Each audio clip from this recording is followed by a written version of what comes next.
আপনার কি ইচ্ছা হয় রাসূল সাল্লাল্লাহু আলাইহি ওয়াসাল্লামকে স্বপ্নে দেখার? কিংবা আপনি কি জানেন রাসূল সাল্লাল্লাহু আলাইহি ওয়াসাল্লাম দেখতে কেমন? যেই মানুষটাকে পৃথিবীর সবথেকে বেশি মানুষ ভালোবাসে তিনি হলেন আমাদের প্রিয় রাসূল মুহাম্মদ সাল্লাল্লাহু আলাইহি ওয়াসাল্লাম। তার চেহারার বর্ণনা পাওয়া যায় আরবি ভাষার বিভিন্ন গ্রন্থ থেকে।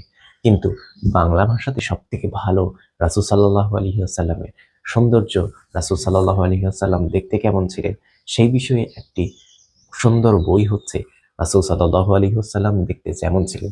বইটি লিখেছেন আব্দুর রহিম বিন আব্দুর রাজ্জাক হাফিজাহুল্লাহ এবং বইটি প্রকাশিত হয়েছে তোবা পাবলিকেশন থেকে।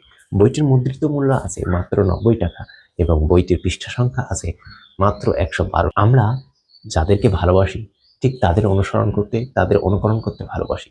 তাদের মতো পোশাক আশাক পরতে ভালোবাসি। এমনকি তাদের মতো হাঁটতে, তাদের মতো চালচলন, তাদের মতো কথা বলতেও আমরা চেষ্টা করি। আমরা দুনিয়ার বিভিন্ন নায়ক-নায়িকার অনুসরণ করি, তাদেরকে ভালোবাসি, তাদের মতো চুলের কাটিং করি, তাদের মতো কথা বলার চেষ্টা করি। কিন্তু সহিহ বুখারীর ৩৬৮৮ নম্বর হাদিসে রাসূল সাল্লাল্লাহু আলাইহি ওয়াসাল্লাম বলছেন, যে যাকে ভালোবাসবে কিয়ামতের দিন সে তার সাথেই থাকবে। তাহলে একবার ভেবে দেখুন আপনি কাকে ভালোবাসেন।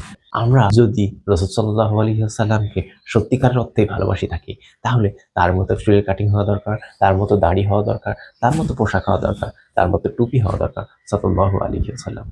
তাহলে আমরা কিভাবে জানবো রাসূল সাল্লাল্লাহু আলাইহি ওয়াসাল্লামের দৈহিক বর্ণনা কিভাবে জানবো? তাই আমরা এই বইটি ইনশাআল্লাহ প্রত্যেকেই সংগ্রহ করব। যদি আমরা এই বইটি সংগ্রহ করি, নিজে পড়ি, তাহলে রাসূল সাল্লাল্লাহু আলাইহি ওয়াসাল্লামের একটা প্রতিচ্ছবি আমাদের চোখের সামনে ভেসে আসবে। হয়তোবা আমরা স্বপ্নেও তাকে দেখতে পারি সাল্লাল্লাহু আলাইহি ওয়াসাল্লাম।